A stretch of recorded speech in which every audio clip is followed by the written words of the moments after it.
anti-Palestinian racism in a way that is consistent with a broader pattern of silencing and erasure of Palestinian voices. The faculty also accused Kotler of suggesting that criticism of Israel is anti-Semitic. While that specific incident initiated the idea for this forum, it is sadly only one part of a strong list that I could give you of anti-Jewish incidents that have occurred recently of U of T. Challenges that occur also on many other university campuses across North America. The hate manifests particularly with the 3 Ds of anti-Semitism formulated by Natan Sharansky in order to distinguish legitimate criticism of Israel from anti-Semitism. Sharansky defined anti-Semitism as the delegitimization of Israel, the demonization of Israel, and subjecting Israel to double standards. That kind of anti-Semitism is propagated by many students, but increasingly by members of the faculty and administration as well. A very worrying trend for those of us who are concerned with intimidation and discrimination against students on campus. Online to discuss these issues, I'm pleased to introduce our panelists. Please forgive the abbreviated biographies that I'm going to give them, as we want to maximize time tonight for our conversation. Dr. Frank Summers is a member of the Faculty of Medicine at the University of Toronto and a co-founder of Doctors Against Racism and Anti-Semitism. Chaim Katz is a PhD student at U of T who has been a vocal student advocate on this issue. Yardena Rosenblum is another vocal advocate. She is president of Jewish Student Life and a Hillel student leader. Stephen Farber is here representing UJA. He is senior vice president for countering anti-Semitism and hate. Michael Mostyn, chief executive officer of B'nai Brith Canada. And Jamie Kersner Roberts, director of policy for the Friends of Simon Wiesenthal Center. She's substituting for Michael Levitt, who was not able to join us tonight. The audience should know that in addition to these distinguished panelists, we did extend an invitation to President Gertler and other members of the University of Toronto administration. We wanted them to participate in this forum, but they unfortunately declined. The plan for this conversation is as follows. We're going to begin with Chaim and Yardena, who will each have 5 minutes to present their involvement and contributions and provide a perspective of what it's like on the ground now for U of T students. Next, Dr. Summers will have 5 minutes to present Dara's recent interactions with the Department of Medicine, including the letters signed by over 300 Jewish faculty members to protest the accusations against Erwin Kotler. Frank will also tell us what it's like on the ground as a Jewish member of the faculty. Then each representative from the 3 major Jewish organizations will have 5 minutes to present their assessment of anti-Semitism on campus and all of the repercussions both on campus and for the general Jewish community, what they think is the right response and how they are responding. During the time we have left, I'll ask 1 or 2 focused questions from our panelists based on the substance of the discussion and their presentations.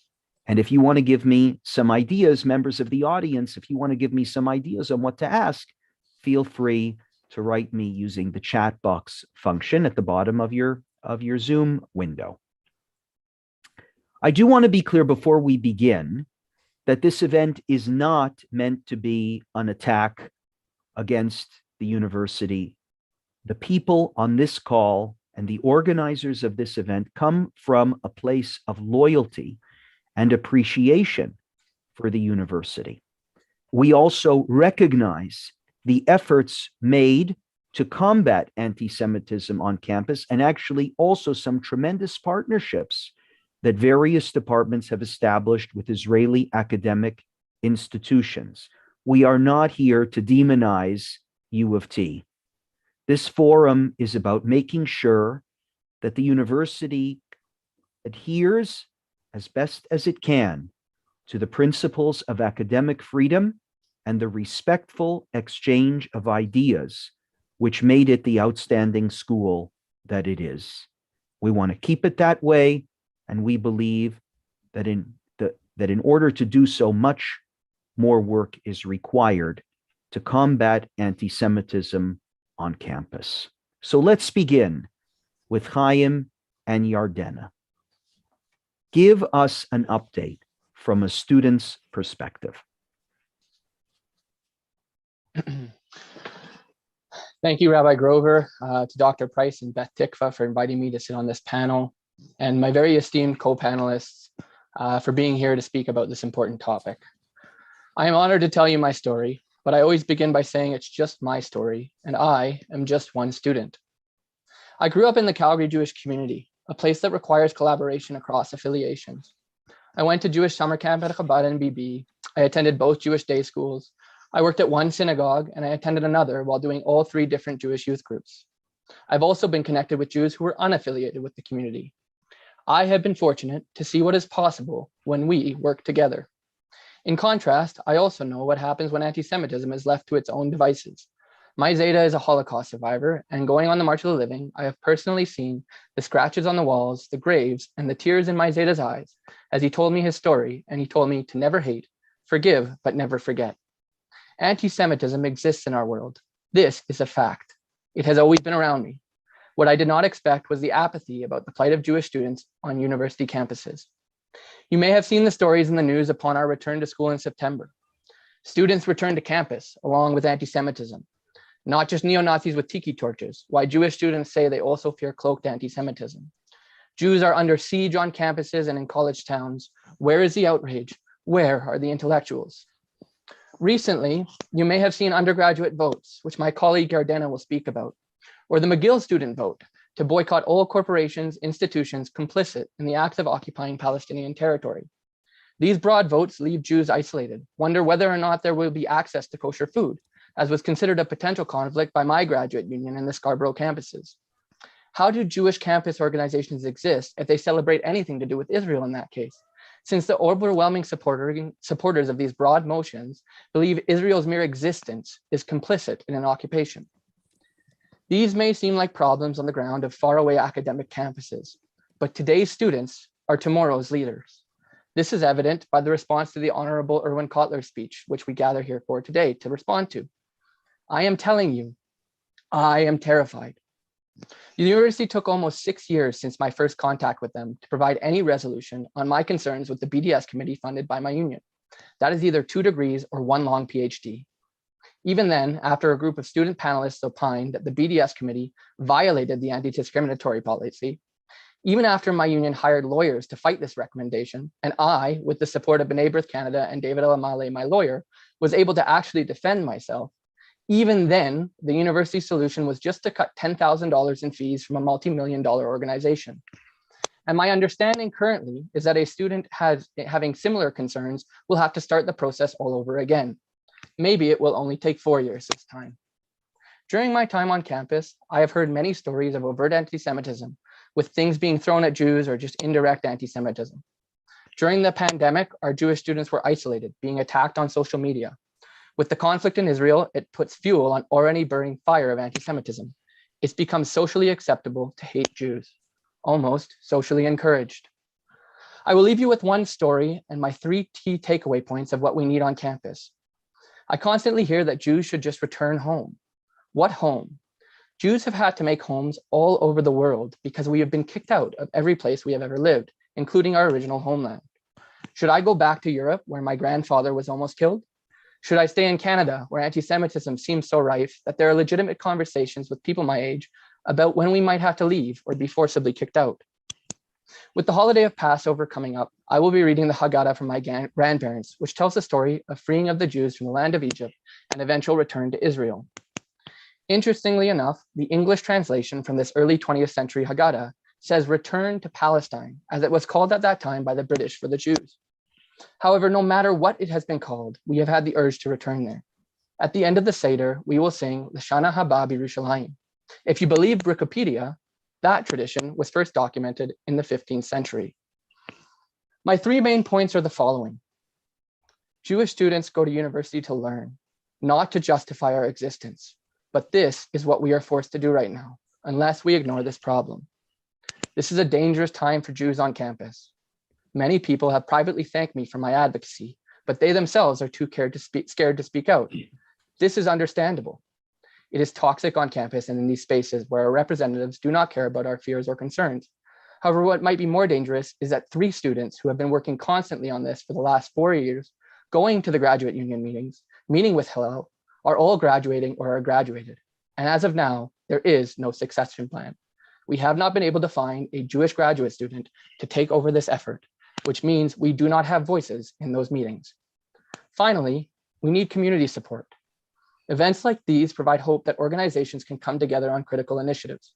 My community, my friends, my family. This is a critical time.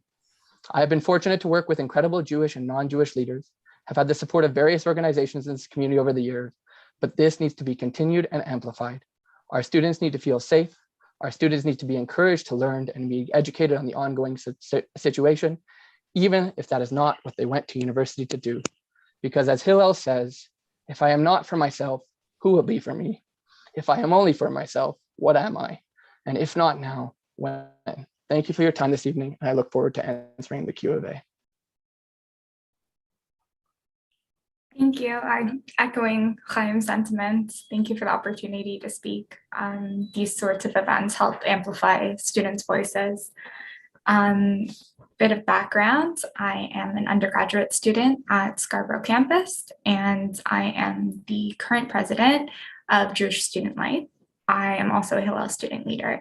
So in regards to general, like downtown campus, there have been quite a few incidents of anti-Semitism. Most recently, the student union downtown voted to refrain from engaging in activities or any sort of dialogue with organizations or clubs that associate with Israel. And similarly, on my campus a year ago, the student union for Scarborough campus decided to refrain from engaging with any companies or organizations that normalize Israeli apartheid, which very broad claim there, but we have tried to approach the student union. We tried many different methods, many different times before this got passed. However, it was passed, and including in that, kosher food suppliers were brought up. So we didn't have an exemption for kosher food suppliers, and our student union has not adapted or changed their original motion to include kosher food suppliers. At events, we've been left out of multicultural events and not had kosher food provided at general meetings from our student union. And downtown, I'm sure they will face similar issues as we have at Scarborough.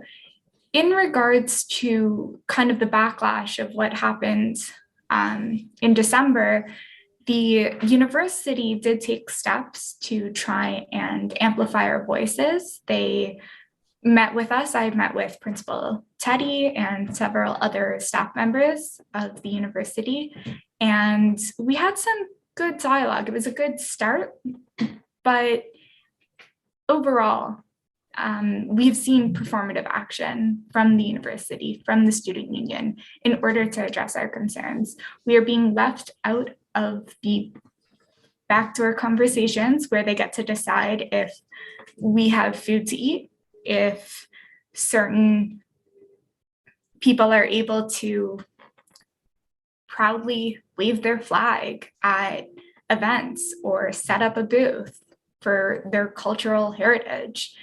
And the university and student union more so the university, at least reply, but they they haven't made any changes. And this is something I've seen over my years, and I'm sure many other students have seen this for years and years and years. And over the recent years, we've seen some changes. I've met with the Minister of Education and the Minister of Colleges and Universities for the Ontario government, and both of them receptive to implementing education about the Holocaust, education about modern anti-Semitism in high schools and elementary schools. However, we don't see this happening. And that is what leads to the isolation and scary situations that many students face in college and university. And U of T is a world-renowned school.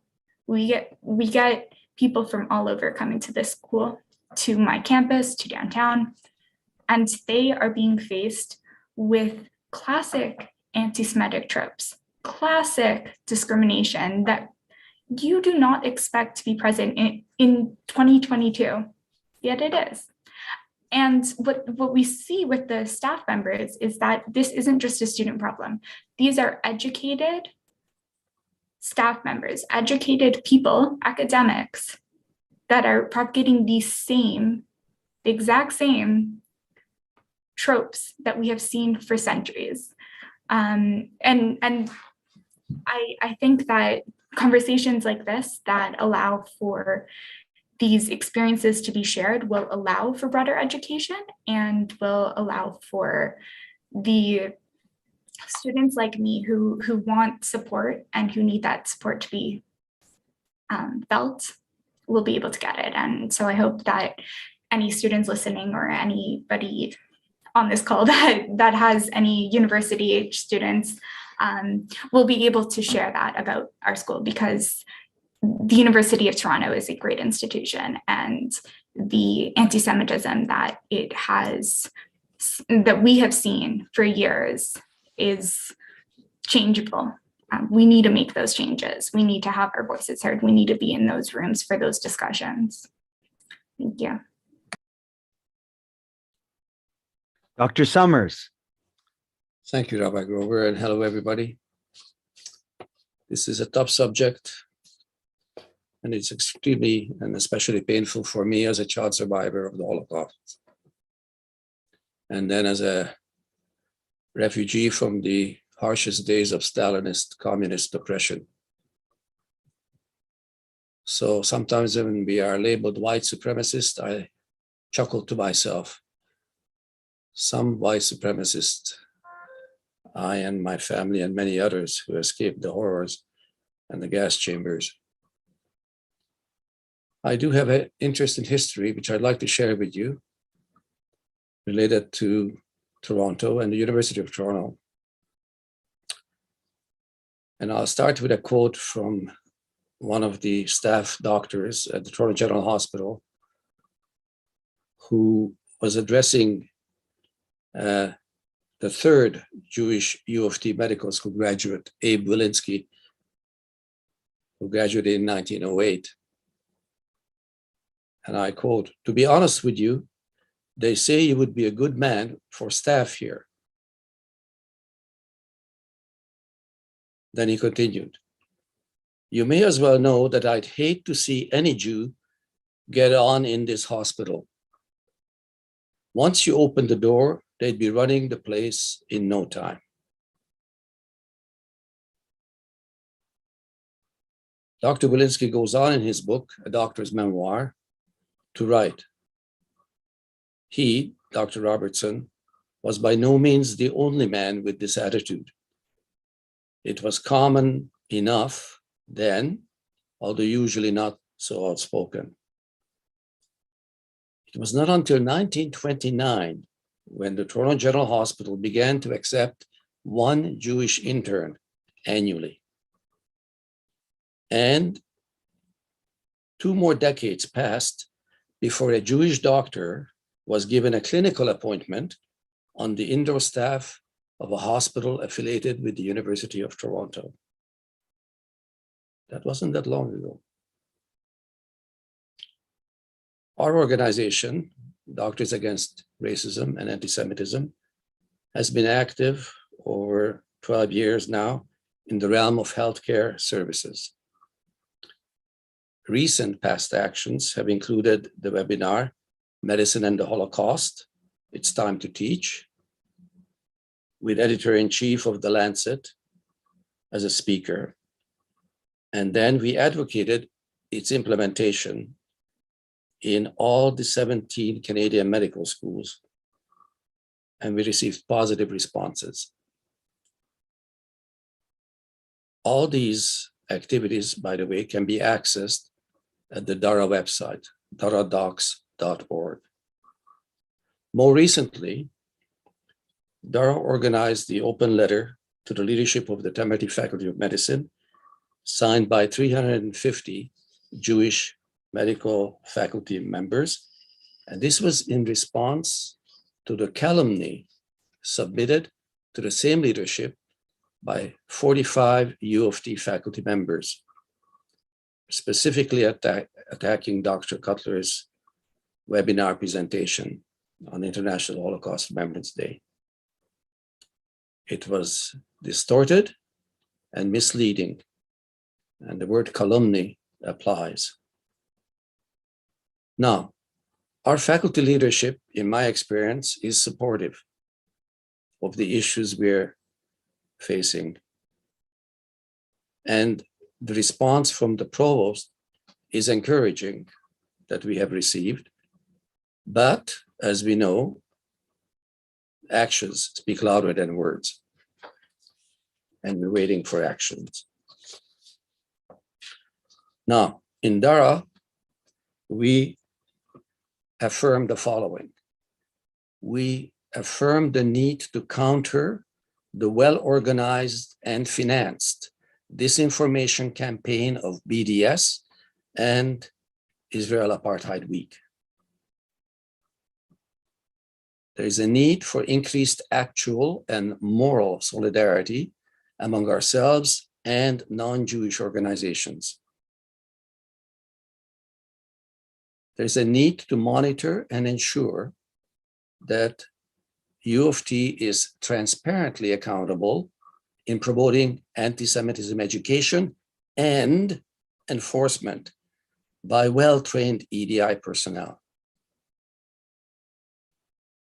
This is especially important in light of the signal failure of the so-called Anti-Semitism Working Group anemic report, which not only rejected an important opportunity to educate by adopting the IHRA working definition of anti-Semitism, unlike, for example, the universities of Oxford, Cambridge, and Stanford, but also now provides the rationale of academic freedom for the practitioners of anti-Semitism. And this has already happened. An example is a junior medical school faculty lead has posted, quote, "If you're not for Palestine, don't count yourself a human being," unquote. Would Jewish medical learners feel comfortable reaching out for her counsel? Would you?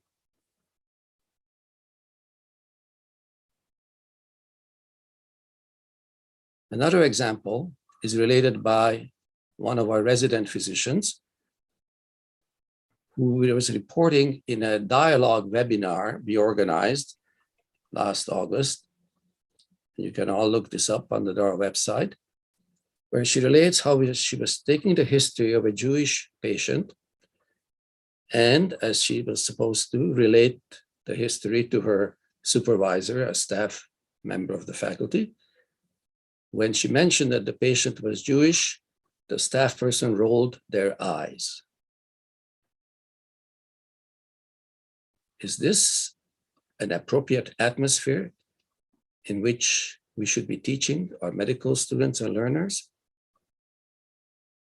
What would happen if we were to post something like, if you're not for Israel, don't count yourself a human being.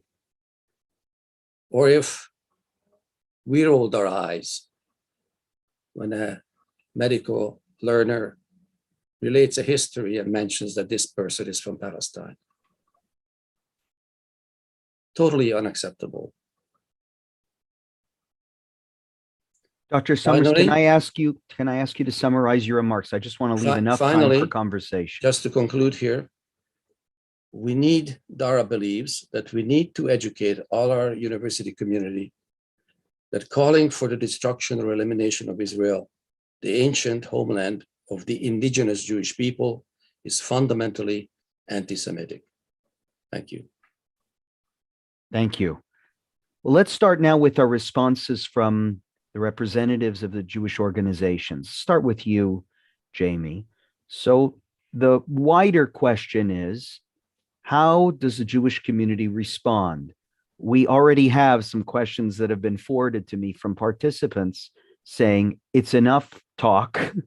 What are the specific demands? What should we be communicating, and what should our expectations be from the university? Okay, well, thanks. Thank you, Rabbi Grover, and to all the organizers for inviting me tonight. I am replacing Michael Levitt, the president and CEO of Simon Wiesenthal, and my boss, and he gives his regrets. And unfortunately, he just came down with COVID, so this is why he was not able to join us. So just wanted to pass that along.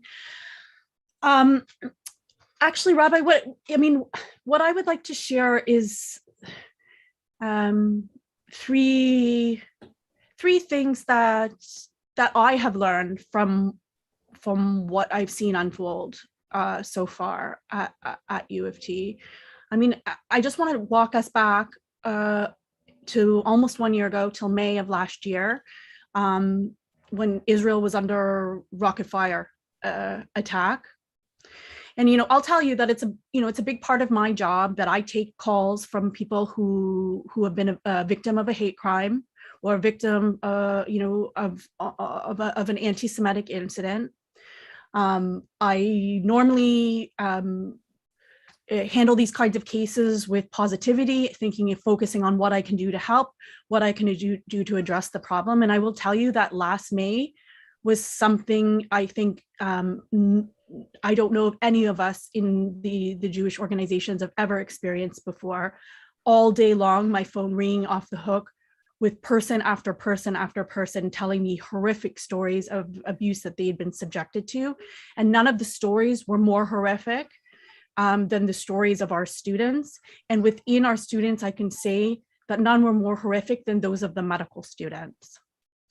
I mean, this was a period of time where I lay in bed for hours, unable to sleep, just the sheer demoralization of what our students were up against.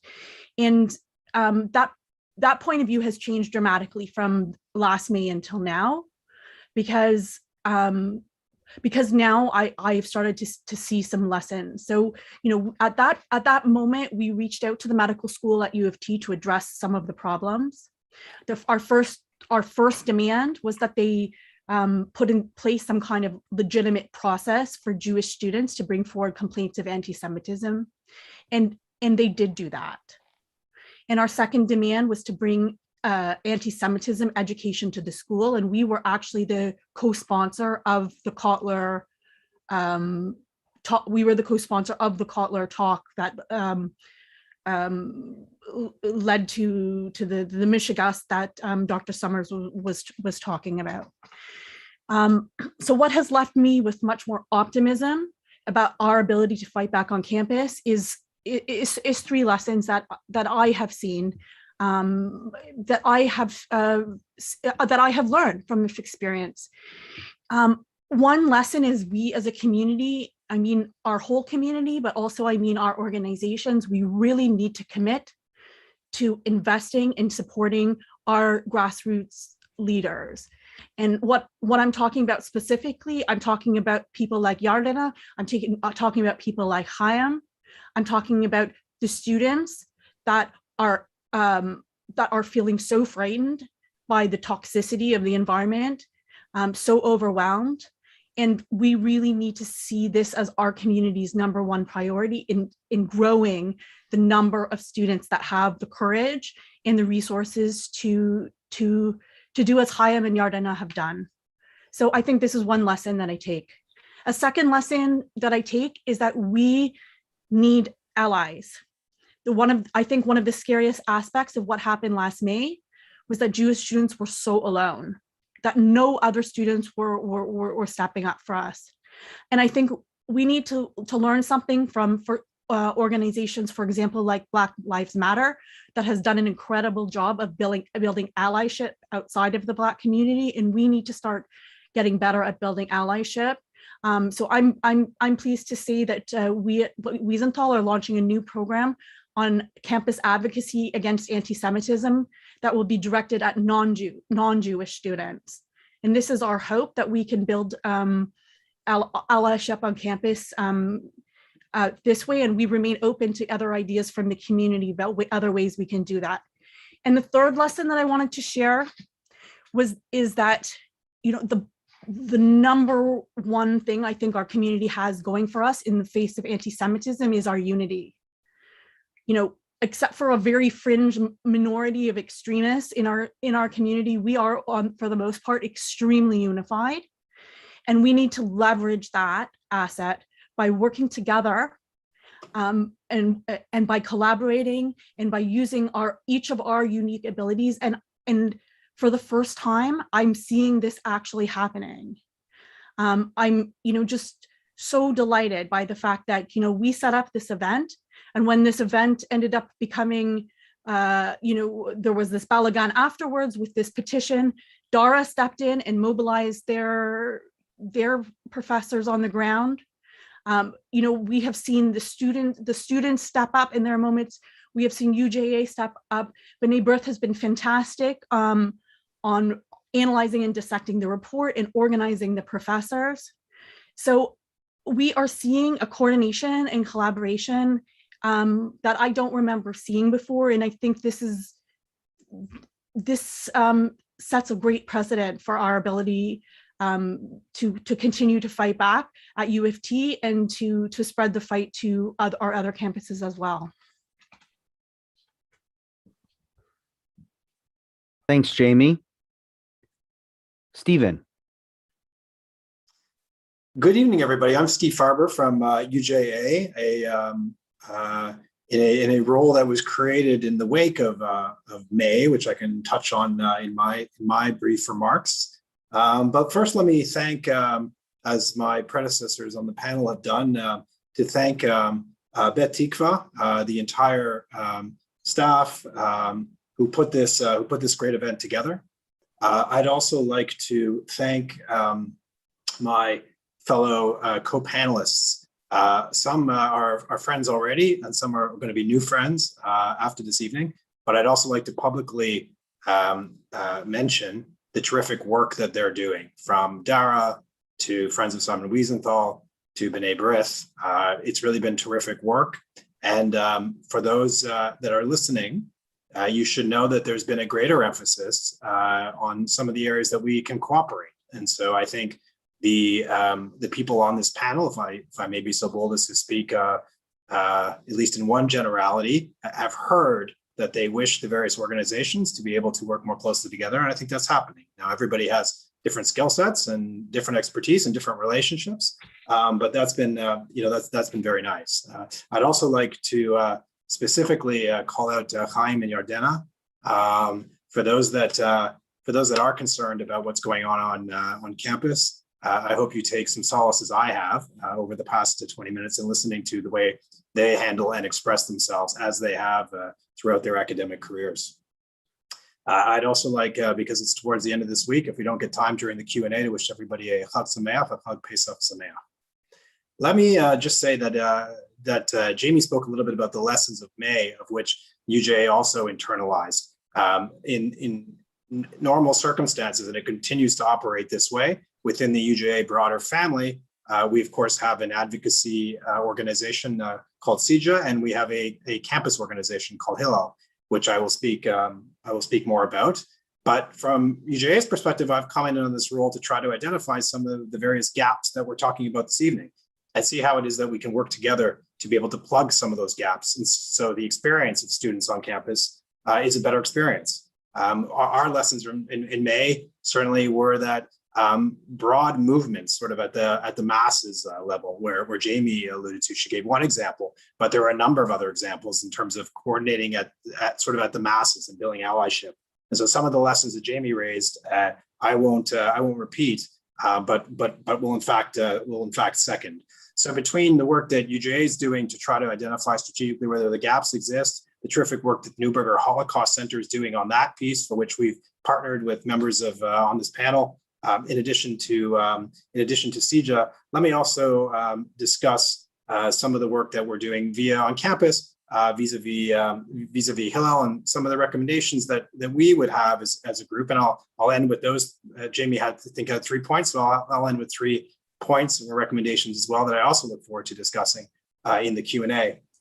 But one of them is to also find a way for students to run to be represented in terms of student government. Chaim talked a little bit about identifying people, so it's not just advocacy from external organizations and internal organizations, it's being in the arena itself and being able to recruit and train and do that work so that we have students on the inside fighting. Of course, with the support of all the organizations and others who are not on this panel, but having students there as well. The corollary of that is that when there are rules that are made or decisions that are made, it's very important that the university enforce those. And it shouldn't take years and years to fight to enforce your own rules. And so if we do have situations where we have students in government, in the various organizations, or whether we don't, the reality is that the university needs to effectively play the proper role in ensuring that organizations aren't going offside. And when they are, to call that out. And it shouldn't take litigation to get there. I would say a third issue really is around, there's a number of different organizations. There's the DARA, we've heard a little bit about tonight. You have the members on this esteemed panel, but you also have other organizations, both in the broader community and on campus. Some are large, some are small, some are niche, and some sort of very general. It's very important that all these organizations are able to continue to have a degree of dialogue, to understand where we can all work together so that we can apply more pounds per square inch of pressure on the actual problems. Dividing us as a community is a strategy that our opponents play well, but we can overcome that to a certain degree by our unity, not necessarily always in strategy, but our unity in terms of being able to provide support for the students. Because they're not, after all, really students, are they? I mean, there are sons, there are daughters, there are neighbors. It's not some third-party student body. There are community. There's no difference. They just happen to be on campus right now. And I will end by saying that one of the elements that Hillel's able to do by being on campus is not only to push back on anti-Semitism, but also to provide identity and belonging for Jews that are on campus. And I've been very pleased to have been told that over the course of today and tomorrow, there's a conference going on in New York where Hillel International has organized a number of different university campuses to come to discuss under the guise of sort of countering anti-Semitism.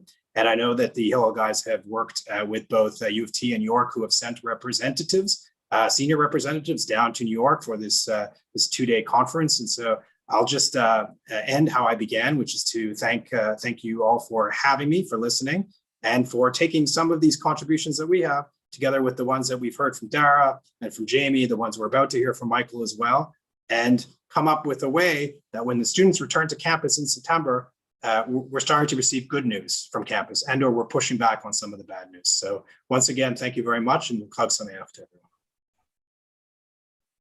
Thank you, Steve. Let's turn now finally to Michael. Oh, well, thank you so much, Rabbi Grover. And I'm going to start off repeating what everybody said because it bears the repeating. To thank you to Beth Tikvah Synagogue, all the distinguished panelists. I can only echo Stephen in terms of actually what a pleasure it is to work with all of the organizations that are participating today. And I can say for me personally, how proud I am to participate in such a unified Jewish community that I think is reflective in all of you that are viewing here tonight. More than anything else that I've taken away just so far is we are unified, we are a proud, strong Jewish community, and we're going to continue to do so. And that really is always the best way to push back against anti-Semitism. I'm going to focus my brief remarks strictly on the University of Toronto. We just published at B'nai Brith a report, One Step Forward, Three Steps Back is its name. We published it on Friday, and it's a rebuttal of the Anti-Semitism Working Group's report, which it recently came out with. Unfortunately, one of the great strongholds of anti-Semitism on campus in Canada is the University of Toronto. Israel Apartheid Week actually started at U of T, leapt outwards and across the world.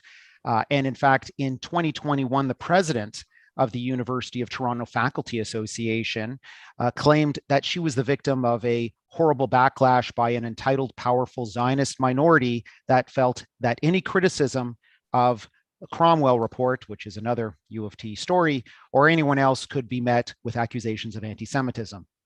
Ultimately, when U of T's Graduate Students Union opposed a student-led drive to sell kosher food on campus, and the University of Toronto summarily refused to intercede, numerous faculty members from the U of T contacted our organization and worked together with us in order to petition the president of U of T, Merrick Gertler, and demand that he attempt to confront the rampant anti-Semitism at the University of Toronto.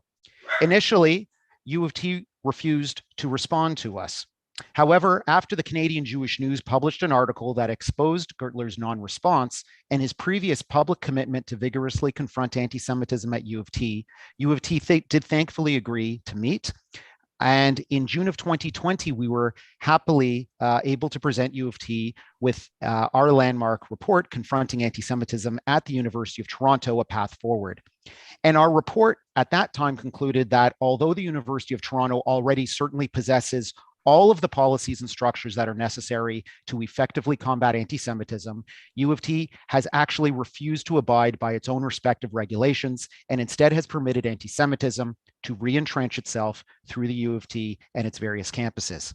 Initially, the U of T indicated that it would quickly respond to our report and endeavor to immediately engage in a constructive dialogue with the Jewish community, and this was also with the Jewish professors who were present at that meeting. Instead, U of T ignored our report, as well as all of our recommendations for institutional change at the U of T, and eventually elected to launch its own partisan, in my opinion, anti-Semitism working group in December of 2020. And I want to pause here for a second and quickly talk to you all about something that is terrible that U of T tried to do with their anti-Semitism working group in its final report. Through various means, U of T had the temerity in their working group to consult with anti-Zionist Jews who are in no way reflective of the mainstream Jewish community in Canada or our religious institutions. No doubt a feeble attempt at balance, but this was reflected with a weak and unbalanced final report. Anyways, in December of 2021, the AWG issues its final report. And as I'm sure you can guess, despite the fact that they required more than a year to construct the final report ultimately turned out to be completely and utterly inadequate. Firstly, the report refuses to at all address or acknowledge even one of the grievous anti-Semitic incidents that have transpired at the U of T since 2015. In fact, their report actually explicitly states that it is not a response to any specific incident, nor is it the form of an inquiry or report on a particular incident or incidents. Instead, its focus is on providing the university community with proposals about ways in which the university can provide a more inclusive space for Jewish members of its community. Secondly, and this is one of U of T's perennial problems, U of T already has all of the necessary infrastructure in place to effectively address any anti-Semitic incidents that arise on its various campuses. Unfortunately, the Jewish community has been systematically ignored and excluded from the overwhelming majority of this infrastructure. For example, through the report, the AWG itself is forced to concede that in order to at all effectively combat or confront anti-Semitism across its various campuses, U of T must unfortunately begin to ensure that university equity staff are adequately equipped to address anti-Semitism in the same ways that they address other forms of hatred and racism, and that more general equity policies are applied consistently in cases of reported anti-Semitic incidents. And I just want to pause here for a second and ask, why isn't this already the case? We know that Jews are an exceptional people, but why are Jews also treated as the exception to the rule? Is there a rule, a Jewish exception at the University of Toronto that allows U of T to circumvent and violate its own rules? Because in my opinion, it would be otherwise unimaginable for U of T to similarly and so overtly exclude other demographics, such as any other community, a victimized community, from the framework that they use to address hate or equity related issues. U of T has entrenched their Jewish exception on campus with this report. In addition, the report doesn't actually at all attempt to confront or eliminate anti-Semitism at the University of Toronto.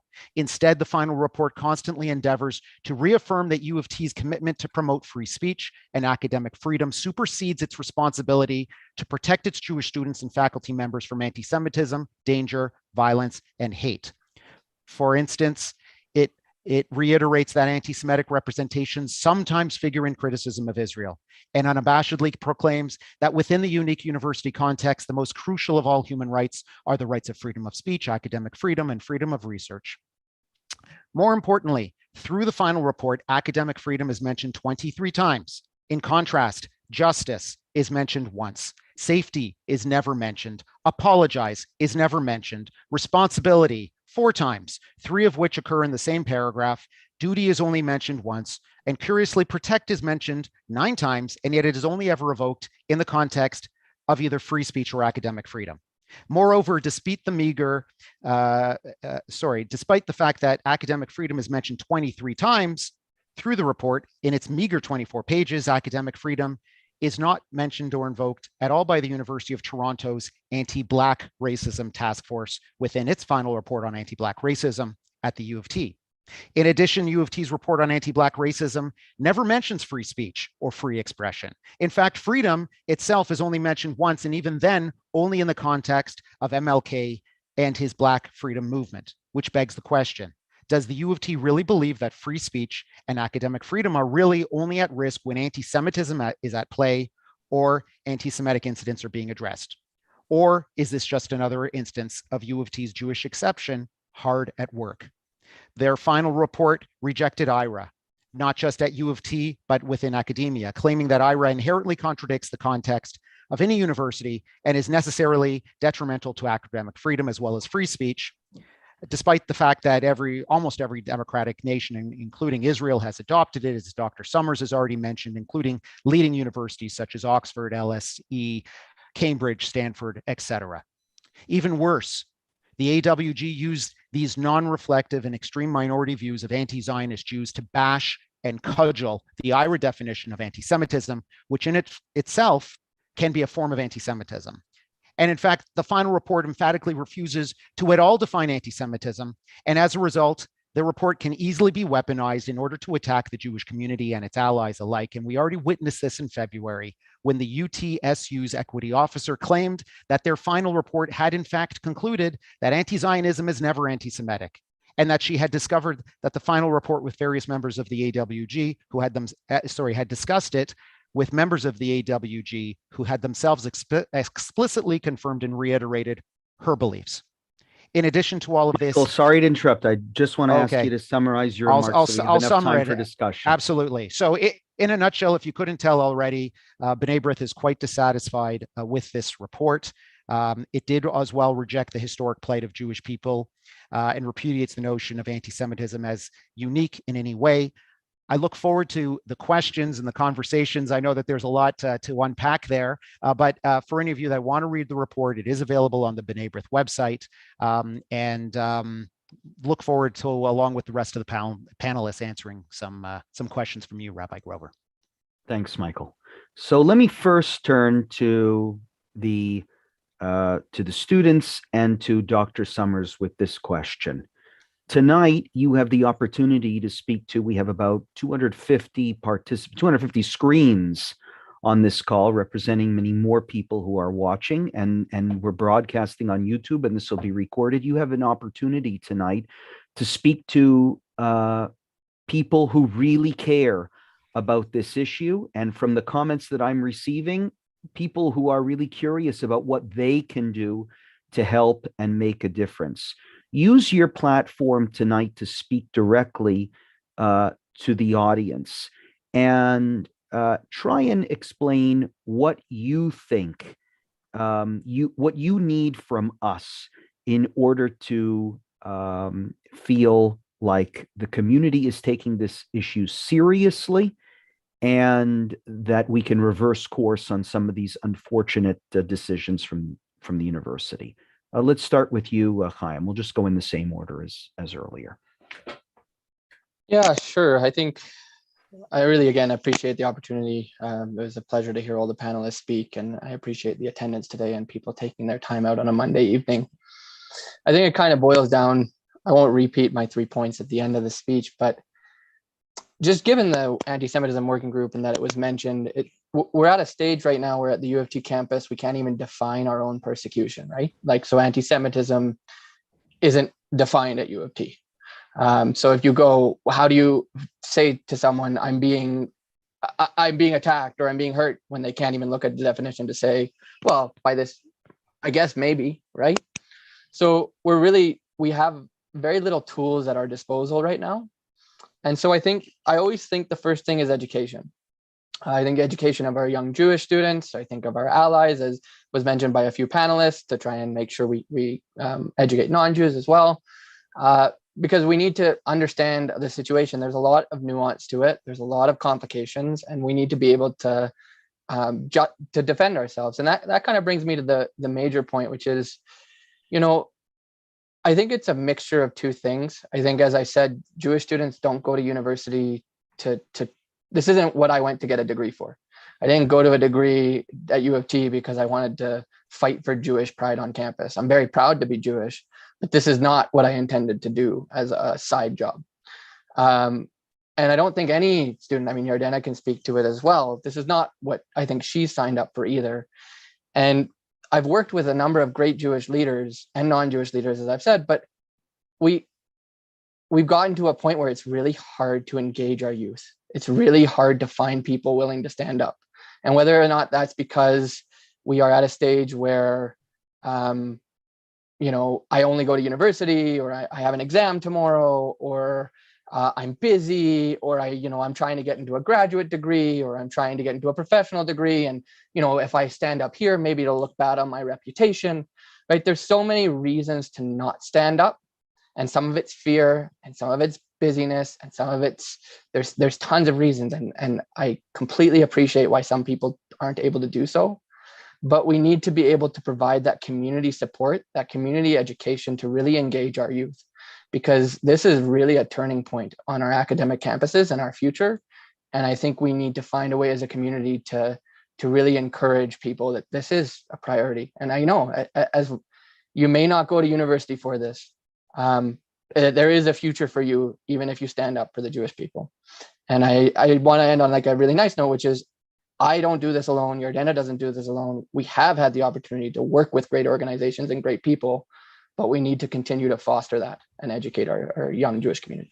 Thank you. Chaim, just before I go to Yardena, the first point that you made about clarity on the definition of anti-Semitism, which I'm assuming was a reference to the university adopting the IHRA definition. So Michael was very clear in his remarks that is the position of B'nai Brith, that the school needs to adopt the IHRA definition, and he won't stop pressuring the university until he sees that happen. So can I ask, just before we go to Yardena, Jamie and Stephen, if you could answer that question. What is your position on the university adopting the IHRA definition? Has it been articulated? And is that a strategy that you think needs to be pursued as a priority by the Jewish community? Well, speaking Jamie. for Wiesenthal, we absolutely 100% believe that the adoption of IHRA is critical for U of T, and we have advanced that proposal at every possible opportunity and every meeting with administrators. this is absolutely critical. And just to spell out for people that maybe have heard of IRA or sort of believe it's important, but just to really explain why it is so critical, is because, if I could only tell you the number of students who have come to me having experienced an incident of anti-Semitism, and I support them in making a complaint, and the answer that I get back from the administration is, we cannot adjudicate on this complaint because we don't have a definition of anti-Semitism. Now, wow. I mean, so this is our strategy. This is a key to our strategy to start having our complaints. Stephen, are you on the same page with this? Yes. So Yardena, let me turn to you now. Same question that I asked Chaim. You have a big audience. They want to hear from you. What do you think is missing from the conversation? What can we do to try and help on the ground? Yeah, for sure. First, I just want to say that I definitely echo Chaim's sentiments, and that we are students that are going to U of T to learn, to get a degree. We are not going to fight for our own identity. Chaim, me, many other students are willing to, and we are proud to be Jewish, but we are students above anything else. There are a lot of people on this call, and so I just want to reiterate that we are very thankful for your support. As a representative of the Jewish students on campus, hearing that the broader Jewish community is there to support us is very comforting. However, we cannot fight fire with fire. The solution is not necessarily to start a Palestinian apartheid week or boycott radical professors when, as Mr. Mostyn said, U of T has policies against these situations. What we can do is ask the administration to uphold the policies against discrimination equally to all students so that we can be students, to work as hard for Jewish students as they do for minority groups on campus, such as Black students, to create a welcoming learning environment for greater academic achievement. The support we need from the community, from you listening right now, is sending emails to the school, to the administration, to the student unions, telling them that it's not okay to hire radical BDS supporters that publicly have called for the death of Israel.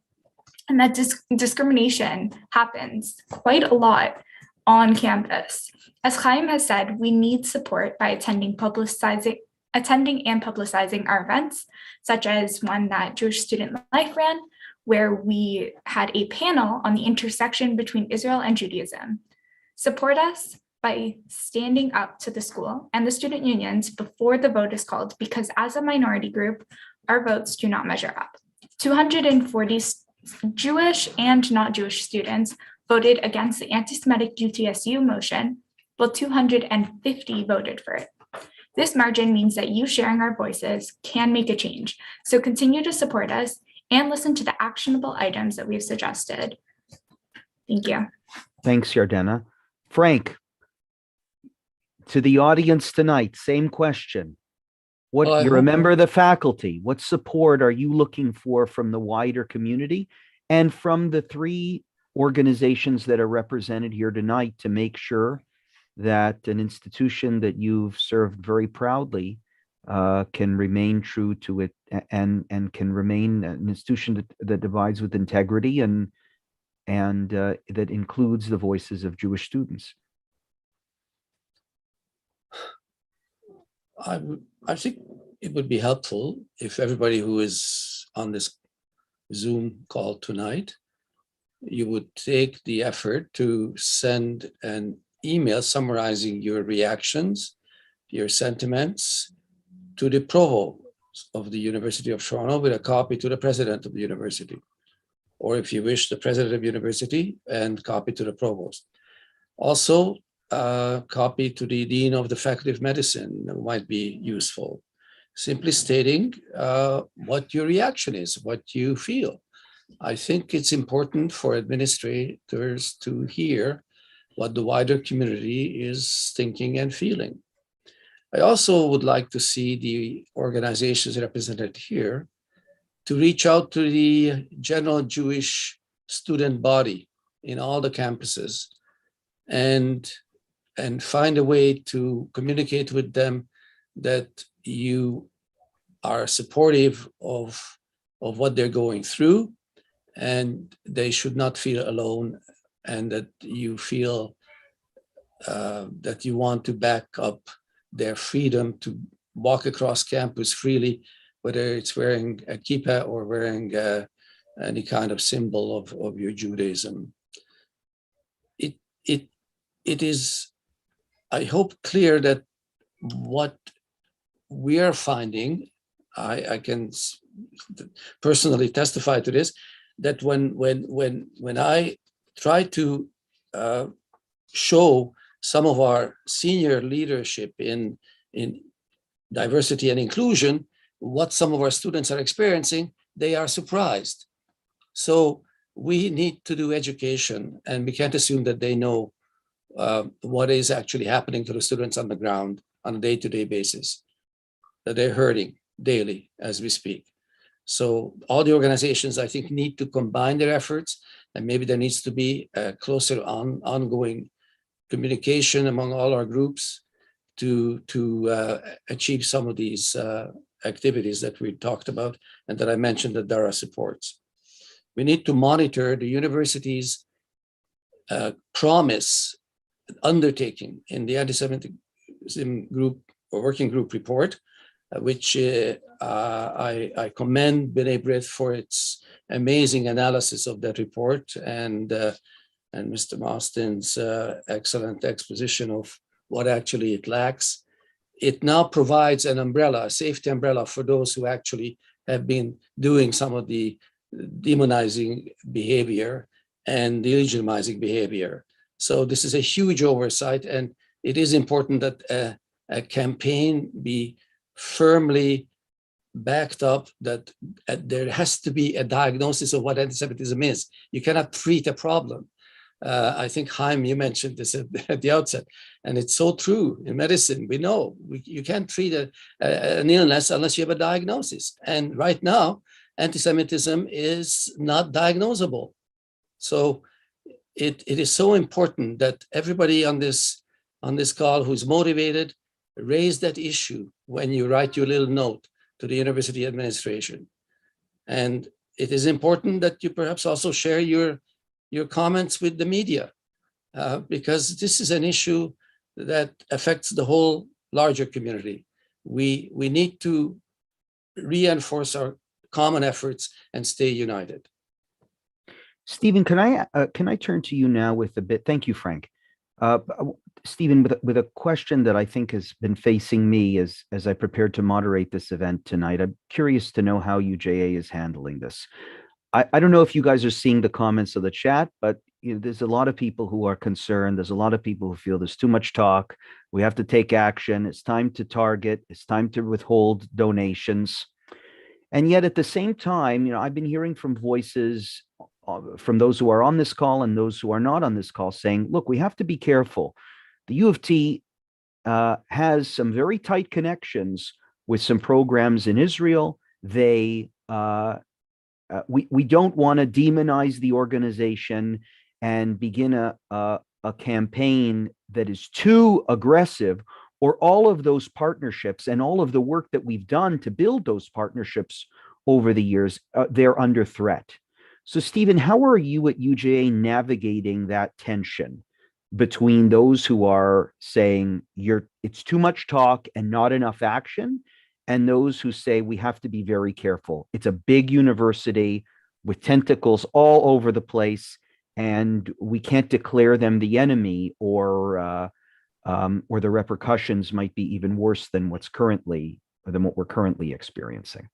Yeah, thanks for the question, Rabbi. One of the things that we have is effectively Hillel, Ontario, which has a significant presence on U of T campus, doing whether it's Jewish identity or advocacy or pushing back on anti-Semitism. So we have an on-campus organization that every day lives the university life. So it's building relationships with the administration. It's doing a number of those things. When things go well, they stay out of the headlines. When things go badly, they don't, in a very bad way. Now, Hillel doesn't operate in isolation. You have the groups that are represented on the panel. There's groups that I know that are represented in the broader audience. and there's also groups in the wider community. And it's important we make sure that we work all the various angles that are important, because as you say, you don't want to lose ground, but you also want to say where we are is totally unacceptable. I think as a second element of this is there's work obviously that needs to happen online and offline. So in the offline world, there is a degree to which allyship, because I think the mathematics that Jordana took us through are exactly right. By the way, that's a microcosm of the larger community off campus, where in terms of mathematics of Jews in general society is also a minority. And so we all need to do a better job in terms of allyship, and what that means specifically is reaching out to other communities, less in a transactional matter, I scratch your back, you scratch mine, but how can we think of joint interests? How can we think of joint projects, joint ideas? Because we're not the only ones that are targeted. So how can we think about that from a policy perspective, a community building perspective, a legislative perspective? So there's a fair bit of work that we need to do offline, including also building stronger relationships at all levels. I think some of the comments on this on the chat referred to donors. Yes, donors have a particular relationship with university administrations. So do broader communities. So do professors. So do students. So do parents.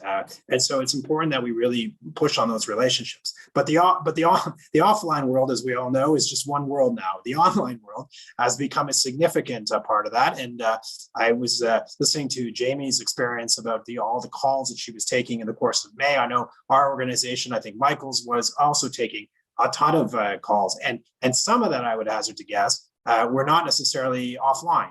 Some of those attacks were online. The statistics in terms of people who are effectively attacked either directly or their friends on an online basis are over the top. So I think on social media as well, we need to do two things. One is really within our own Jewish community, is strengthen the community so they feel a sense of strong Jewish pride. They have a sense that their community is behind them. They have the proper resources. They have the information at the fingertips so that they themselves can become their own advocates.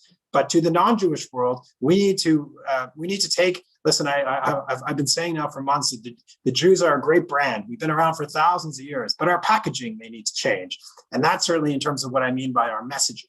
And so, if somebody who doesn't otherwise think of the Middle East can watch a 15-second video and all of a sudden form an impression or form a strong view about the Middle East, that talks to us. We need to fight in that arena as well.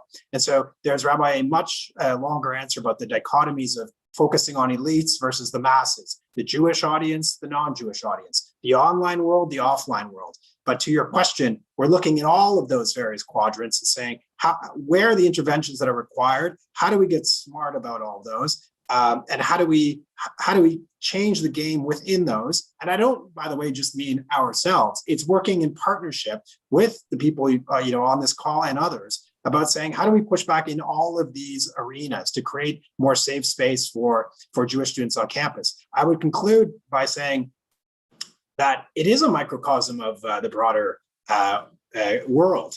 Dr. Summers was talking about doing a proper diagnosis. Well, this is a global epidemic. This isn't just a U of T thing nor a Canadian thing.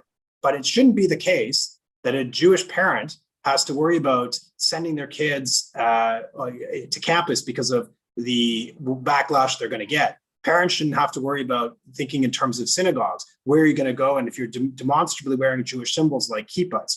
We have an issue in this country and many countries right now about pushing back on attacks against Jews. And so part of it is over the larger microcosm, and part of it is some of the interventions I discussed within campus. Thanks, Steve. Michael, I really have the same question for you, because we are seeing, Jewish students that we're very proud of, a faculty member at the university who felt shocked by what happened with the incident with Erwin Kotler last week. And we're all just outraged by what happened there. And yet, the answers seem to be, or at least the way Stephen the way Stephen articulated, the answers are really long-term. There's no instant action that I think Stephen is pointing to that's going to change the situation, but rather, Stephen, correct me if I'm misrepresenting you, but forging connections between all the various different arms of the community and all the different various arms of the university to make a difference in the long term. I would just clarify and say, it's both. And I think Michael in particular has done a pretty good job of in the moment, what can be done. That doesn't mean he's sacrificing the longer term, but it's a combination of it's a combination of both. So Michael, that's where I want to get your comments. We'll leave off with you, Michael. Is it the time first for urgent action? And again, this question is being motivated by what I'm seeing in the chats, right? Is it the time for urgent action, or is it the time for long-term strategy, or both? Thank you very much for the question. I do think very much that it is a time for both. You expressed, Rabbi Grover, just, before, there's this dichotomy, of do we demand accountability or do we give in? Should we be worried about Israeli institutions losing their opportunities with the University of Toronto if Jews were simply to ask for equality? Nowadays, we speak with an EDI about equity. And I think it's very important that we go back to the term equality as well. We are all equal under the law. And if we are to be punished within any system for demanding equality, then that system itself is unjust. So we shouldn't be afraid to stand up for equality. And these can all be done at the same time. There are some wonderful initiatives, going forward that Stephen was talking about. We always have to be focusing on education, but we also always have to be standing up to every incident of anti-Semitism and not turning the other cheek, but to demand a full equality. The university itself understands. Chaim has had an ordeal that's gone on for years and years. And it's not just U of T, but academic institutions, generally speaking, can deal with problems that they don't want to deal with by using maybe a Canadian analogy, ragging the puck. You rag the puck long enough, the student's going to graduate and they're going to go away. They understand that they don't have to deal with anything. These are ancient institutions sometimes, and they can keep going forward by ignoring problems. And the problems will, in fact, go away. Our community cannot allow this to happen. We have to focus. The U of T responded by creating this anti-Semitism working group due to community pressure that started with the students. It started with the professors. It started with the staff, and it started with community institutions beginning to support these various groups on campus in their rights for equality. And I believe the pathway forward right now, because we have expressed, again, community unity. I was hearing this from all of the panelists. All of us have been. The U of T needs to adopt IRA. The U of T got it wrong. The U of T got it wrong by creating this false dynamic between academic freedom and between naming anti-Semitism and stating clearly and coherently that we will deal with it. We will make sure that every single identifiable group on campus is equal and is treated equally, and not for safe spaces, but for the entire university and institution. We will stand up equally for everybody's rights. So what can we do? We can let the university know they got it wrong. Everyone at home can write in, as has already been mentioned, to the U of T. All of the institutions, all of the Jewish communal institutions, and by the way, you can only fit so many people into a room, but all of the synagogues can join together with some of the major Jewish organizations. And we can go in to President Merkler and say, you got it wrong in this report. You need to adopt IRA. That is what the Jewish community of Toronto and Canada demands. And we can also pressure government, because we have adopted IRA in Canada. We have adopted IRA in Ontario. We need to implement this institutions, because they clearly do not understand anti-Semitism when they see it. And working together, I think that we can put significant pressure on the university when we act as one unified Jewish community. I really appreciate that, Michael, because I think a lot of people are looking for what can we do? And maybe we ended tonight's conversation with a goal. Maybe it seems to me that we have some targeted action that the community can truly unite behind.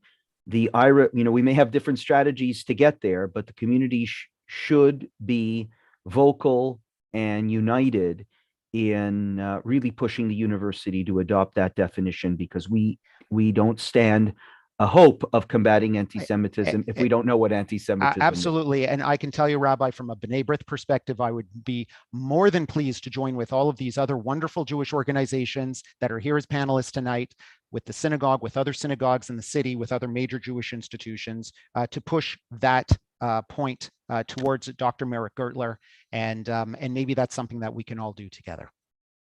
Sorry, can I just also add on very quickly? Of course. Because of something I've noticed in the chat, the government is also a great way to voice your concerns. So write to your representatives. I've had discussions with the Minister of Education, and continue, like, more pressure will maybe encourage action to allow for better education on the Holocaust, on anti-Semitism, in elementary schools, in high schools, so that by the time students are getting to university and colleges, they don't have to face this same sort of anti-Semitism that Chaim, I, and many other students have. Well, we should remember that in just a few days, the story of Pesach includes the story of anti-Semitism, which may not begin in our story at a university, but begins in Egypt, where the Haggadah tells us that Pharaoh put libels on the Jews. Vayareu otanu hamitzrim. The Egyptians made us appear as if we were bad. It all begins with telling the truth. So if we can put forward, I think, as a community, demand that we define truthfully what anti-Semitism is, so that we can combat it when we see it, perhaps we can advance this conversation, bring some sort of Yetziat Mitzrayim out of the straits that we find ourselves on universities today. Amen. So I want to thank you, Steve. I want to thank all of our panelists for participating in this important discussion. I really appreciate everybody's contributions. And I have to echo what Stephen said earlier in the panel, that our community, which often gets attacked for not being united, and everyone's got their own camp that they're responsible for, how wonderful it is to have different voices from different organizations, really with different strategies, but all on the same page with the work that has to be done. So thank you all for your dedication to this issue. To the students, I think you have impressed all of us with your commitment. You're absolutely right that there's not enough students on campus who are vocal when they see, or even when they experience anti-Semitism themselves, because they're there to learn and often just want to be left alone. It takes students with moral courage nowadays to speak up when they see injustice. Chaim and Yardena, thank you for being wonderful examples of what that looks like. Come visit us at Beth Tikvah once in a while. We'd love to welcome you. And Dr. Summers, your wisdom and experience, and I said to you before the call started, aren't you tired of fighting this issue? So your persistence is really inspiring, and we're so lucky to have somebody like you, not just because of your wisdom, but the way you speak with authenticity from your own story, representing the interests of the future from the perspective of the past among the faculty. Thank you very much. I wish I could go back to U of T. I'd like to take your class. Everyone, have a wonderful night. Chag kasher v'sameach. Thank you. Let's be together for good things. Amen. Amen. Chag Sameach, everybody. Hag Sameach, Sameach. everyone. Thank you all so much.